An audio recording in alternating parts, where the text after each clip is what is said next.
नमस्कार भागवान भाइयों, यदि आपने हमारे YouTube चैनल को अभी तक सब्सक्राइब नहीं किया है तो प्लीज़ हमारे YouTube चैनल को सब्सक्राइब करें। भागवान भाइयों, यदि आपके मन में किसी भी तरह के कोई भी प्रश्न है तो आप कमेंट बॉक्स में लिख सकते हैं। और हाँ, यदि आप कुछ जानकारियाँ साझा करवाना चाहते हैं या फिर कुछ सुझाव भी देना चाहते हैं तो वो भी हमें कमेंट बॉक्स पर लिख कर दे सकते हैं। अगर यहाँ हम कुछ और बेसिक जो रिक्वायर मतलब इंफॉर्मेशन है उसकी हम बात करें तो यहाँ पे एक चीज जो सबसे बड़ी वो महत्वपूर्ण चीज है वो ये है कि न्यूट्रिएंट स्टेटस जो है ट्री का जो है वो रिफ्लेक्ट करता है ट्री कंडीशंस को, कि हमारी ट्री की कंडीशन क्या है, ट्री का ग्रोथ कैसी है, डेवलपमेंट कैसा है, उसका वीगर कैसा है। ये इसका रिफ्लेक्शंस किससे हम मेजर कर सकते हैं? उसके न्यूट्रिएंट स्टेटस के। अगर हमारा जो है ट्री की ग्रोथ अच्छी नहीं है, ट्री पे जो अच्छी हमारे पौधे पेड़ के ऊपर अच्छी पत्तियां नहीं है, उनका साइज बेहतर नहीं, इसका मतलब कहीं ना कहीं जो हमने ऑटम में जो हमने जब हार्वेस्टिंग के बाद में जो न्यूट्रिएंट मैनेजमेंट होना चाहिए था ट्री का, वो हमने सही तरीके से नहीं किया, जिसकी वजह से हमारे ट्री की कंडीशन ठीक नहीं है। नाइट्रोजन अगर कम होगा तो उससे क्या होगा? फ्रूट सेट आपका कम होगा, आपका जो बाइनियल बेरिंग है, ऑफ ईयर ऑन ईयर की जो बेरिंग की प्रॉब्लम है उसका जो है रिस्क आपको बढ़ जाएगा। इसलिए नाइट्रोजन का जो है मैनेजमेंट बहुत इंपॉर्टेंट होता है एप्पल के अंदर। मैनेजमेंट की मैंने इसलिए बात बोली क्योंकि नाइट्रोजन कम भी एप्पल के लिए नुकसानदायक है और नाइट्रोजन ज्यादा भी एप्पल के लिए नुकसानदायक है। अगर आपकी क्रॉप हैवी है या मॉइस्चर ड्यूरे स्ट्रेस है, देन आपका जो ट्री प्रोडक्टिविटी वीगर जो है वो आपका रिड्यूस हो जाता है। स्पेशली जब हम ड्वार्फ रूट स्टॉक्स की बात करते हैं तो वहां पे इसके सीवियर इम्पैक्ट्स देखने को मिलते हैं। फास्फोरस जो है ये रूट ग्रोथ को मैक्सिमाइज करता है, एनर्जी प्रोवाइड करने का काम करता है, और आपका जो है फ्लावर क्लस्टर जो फॉर्मेशन है उसमें बहुत इंपॉर्टेंट रोल प्ले करता है। जिंक आपका बड ब्रेक जो है, बड बस्ट, उसको ऑप्टिमाइज करता है, early bud and leaf development को प्रमोट करता है। और जितनी भी इंजरीज हैं, विंटर इंजरीज या फ्लावरिंग प्रमोशन, इसके लिए जो है जिंक आपके पौधे को सपोर्ट। बोरान डेफिशिएंसी अगर मान लीजिए है तो इसका एसोसिएशन किससे है कि आपका फ्रूट सेट की प्रॉब्लम हो जाएगी, रिड्यूस हो जाएगा, फ्रूट क्वालिटी रिड्यूस हो जाएगी, क्रैकिंग की समस्या बढ़ जाएगी। क्यों क्रैकिंग की समस्या बढ़ेगी, फ्रूट क्वालिटी क्यों रिड्यूस हो जाएगी? क्योंकि अगर बोरान आपके फ्रूट के अंदर कम है या पेड़ के अंदर कम है तो कैल्शियम का मूवमेंट भी रिस्ट्रिक्टेड होगा, और जब कैल्शियम का मूवमेंट रिस्ट्रिक्टेड हो जाएगा तो जो कैल्शियम की कंसंट्रेशन होनी चाहिए फ्रूट्स के अंदर वो कम हो जाएगी, जिसके कारण आपको जो है जो क्वालिटी है या क्रैकिंग की समस्या है उससे आपको परेशान होना पड़ेगा। बोरान अपटेक जो है ये कंप्रोमाइज हो जाता है। अगर हम सॉइल की बात करें तो कभी कभी जब सॉइल का टेम्परेचर बहुत ज्यादा कम हो जाता है तो बोरान का जो अपटेक होता है वो कम हो जाता है, बोरान का अपटेक प्रॉपर नहीं हो पाता है। इसलिए बोरान का जो अर्ली स्टेजेस है वहां पे फोलियर एप्लीकेशन रिकमेंडेड है।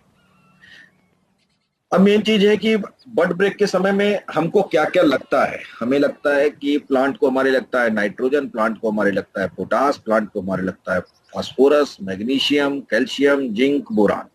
ये चीजें हमारी लगती है। लेकिन सेब, जैसा आप सब लोग जानते हैं, सेब हमारा पेरेनियल ट्री है जहां पे कुछ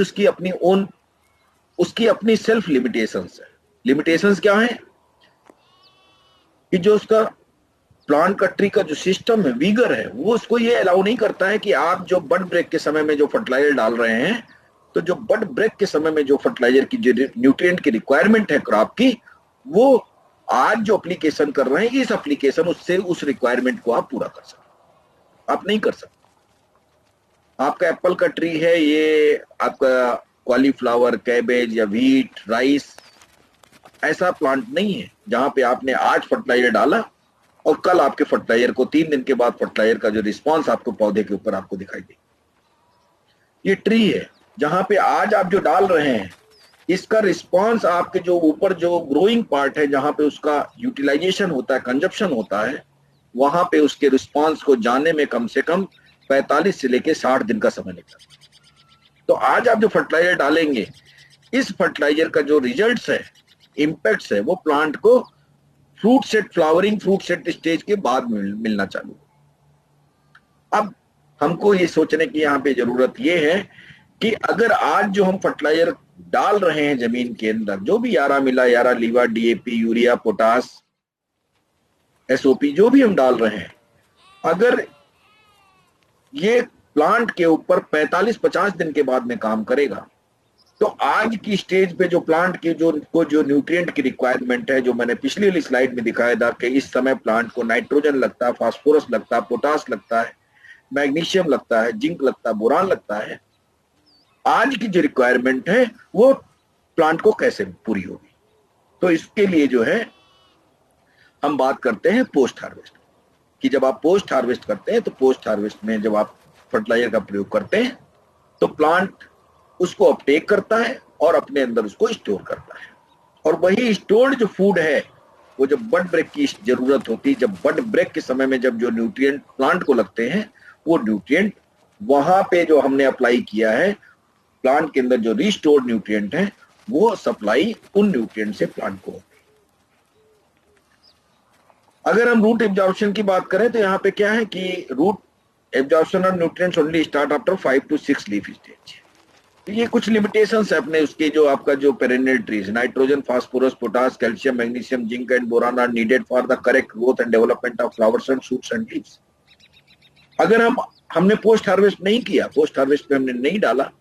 तो आज का जो न्यूट्रिशनल रिक्वायरमेंट है वो